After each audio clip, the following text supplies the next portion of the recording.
मान लीजिए आपके पास दुनिया के सबसे अच्छे खिलौने हैं, फिर भी कोई आपके साथ खेलना नहीं चाहता, तो आपको कैसा लगेगा? कुछ ऐसा ही नॉर्थ कोरिया के साथ हो रहा है। जहां दुनिया भर में मौत का खेल चल रहा है, वहां पर नॉर्थ कोरिया को कोई इनवाइट भी नहीं करता। आखिर ऐसा है क्या जो नॉर्थ कोरिया को कोई छेड़ना नहीं चाहता? ना अमेरिका आंख दिखाता है, ना चीन उंगली करता है। क्योंकि नॉर्थ कोरिया के पास ये हैं और इनके पास ये हैं। ये आदमी कुछ कुछ गुट्टू पंडित जैसा है। हमें खुद नहीं पता कि हम कब क्या करेंगे। जिस देश में 25 साल पहले तक भूखमरी थी, सालों साल गृह युद्ध चला, अमेरिका का सख्त पहरा होते हुए 21वीं सदी में इकलौता परमाणु संपन्न देश बना। इसमें पाकिस्तान का रोल क्या था, पूरी कहानी समझेंगे। तो आगे बढ़ने से पहले कृपया वीडियो को लाइक और चैनल को कर लीजिए सब्सक्राइब। नमस्कार मित्रों। हाँ, तो यह एक अखंड सत्य है कि नॉर्थ कोरिया ने न्यूक्लियर प्रोग्राम शुरू तो मजबूरी में किया था, जिसे जानने के लिए हम थोड़ा सा इतिहास की तरफ चलते हैं। लगभग 121 साल पहले 1905 में रूसो जापानीज वॉर में जापानी जीत के साथ कोरिया पर कब्जा करते हैं और शुरू होता है जापानी बर्बरता का एक दौर, जो 35 साल बाद दूसरे विश्व युद्ध में जापान की हार के साथ खत्म होता है। Surrender of the Japanese imperial forces। जिसके बाद शुरू होता है बंदरबांट। एलाइज फोर्सेस में से सोवियत रशिया और United states of America Korea को दो भागों में बांट अपनी अपनी सरपरस्ती में रख लेते हैं। एक तेरा, एक मेरा। तो नॉर्थ कोरिया जाता है सोवियत के हिस्से में, जिसे Democratic People's Republic of Korea के नाम से जाना जाता है, और साउथ कोरिया जाता है अमेरिका के हिस्से, जिसे रिपब्लिक ऑफ कोरिया के नाम से जाना जाता है। कोल्ड वॉर का दौर शुरू हो चुका था। दो अलग अलग हाथों में गए नॉर्थ कोरिया और साउथ कोरिया की तासीर भी एकदम उलट थी। जहां नॉर्थ कोरिया कट्टर कम्युनिस्ट विचारधारा को अपनाता है, वहीं साउथ कोरिया ने राइटिस्ट आइडियोलॉजी को अपनाया और कम्युनिज्म को सिरे से खारिज कर दिया। ऐसे में अमेरिका ने कोरियंस के भविष्य का फैसला यूनाइटेड नेशंस की देखरेख में दोनों देशों की जनता के वोटिंग द्वारा डिसाइड करने का सुझाव दिया, जिसमें नॉर्थ कोरिया ने भाग लेने से साफ मना कर दिया।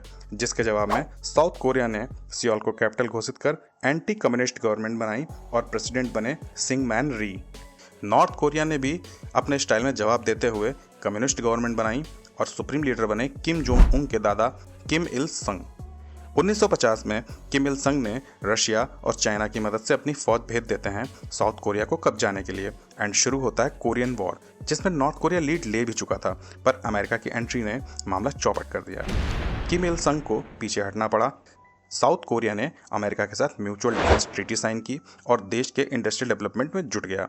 वहीं नॉर्थ कोरिया मार खाया हुआ युद्ध के खर्चे से दबा भुखमरी तक पहुंच गया, ऊपर से अमेरिका के तैनात मिसाइल। किम इल संग एक तरफ जनता के विरोध, दूसरी तरफ इंटरनेशनल बेइज्जती के बदले मिलिट्री फर्स्ट की नीति अपनाता है और देश में तानाशाही पूरी तरह लागू कर परमाणु हथियार बनाने में जुट जाता है।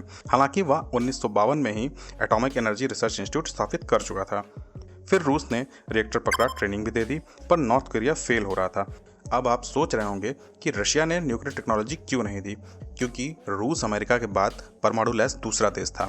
स्टालिन वैश्विक संतुलन हिलाना नहीं चाहते थे। फिर 1964 में चीन ने परमाणु हथियार बना लिया।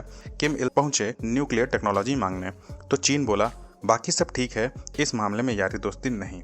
हार कर किम इल संग 1985 में NPT साइन कर लेते हैं, जिसका मकसद विश्व को परमाणु हथियार मुक्त बनाना है। 1994 में कट्टर दुश्मन अमेरिका से न्यूक्लियर प्रोग्राम रोकने की शर्त पे ऊर्जा सहयोग लेते हैं। किम इल संग ताउम्र परमाणु शक्ति बनने की हसरत दबाए 1994 में ही बिना रॉकेट के परलोक सिधार गए। अब एंट्री होती है इनके बेटे और इसके बाप की, किम जोंग इल। इसकी जिंदगी का एक ही मकसद था, बदला।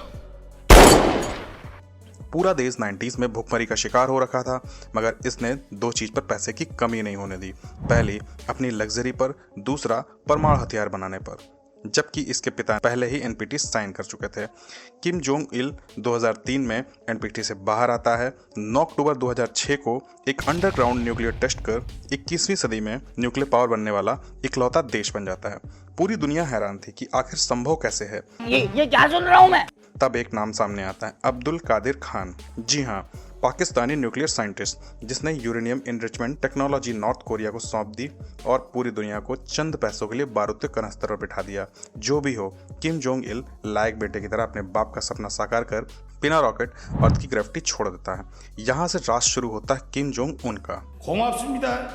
दुनिया ने सोचा 27 साल का यह लड़का मान जाएगा, राजी खुशी जिएगा और जीने देगा। मुन्ना है मुन्ना मुन्ना। मगर ये मुन्ना नहीं, ये बुल्ला था, जिसने साफ साफ बोल दिया था दुनिया को, मेरा नाम है बुल्ला, रखता हूँ खुल्ला। किम जोंग उन ने आते ही न्यूक्लियर प्रोग्राम की रफ्तार को 10 गुना बढ़ा दिया। 2017 में कथित हाइड्रोजन बम भी बना डाला और अमेरिका यूरोप को बोल दिया जो करना सोच समझ के करना, क्योंकि न्यूक्लियर मिसाइल का एक बटन मेरी टेबल पर भी है। किम जोंग उन ने मिसाइल प्रोग्राम को इतना बढ़ावा दिया कि आज नॉर्थ कोरिया ICBM लेके बैठा है। ICBM मतलब इंटरकॉन्टिनेंटल बैलिस्टिक मिसाइल, जिसकी पहुंच सीधे वाशिंगटन DC और न्यूयॉर्क तक है। अब समझ आया डोनाल्ड क्यों उंगली नहीं करता, क्योंकि ये उससे भी बड़ा पागल है, जिसका एक नमूना रिसेंटली देखने को मिला है। तो ऐसा हुआ कि अमेरिका साउथ कोरिया के साथ मिलिट्री एक्सरसाइज करने गया और भाई ने 10 मिसाइल जापान के ऊपर से उड़ा दिए। खैर, इन सब में एक बात तो सच है, बिना परमाणु के नॉर्थ कोरिया को अमेरिका कब का चबा गया होता, पर इन सब के बीच पिस रही है नॉर्थ कोरिया की आम जनता। धन्यवाद। वीडियो को लाइक और चैनल को सब्सक्राइब जरूर करें।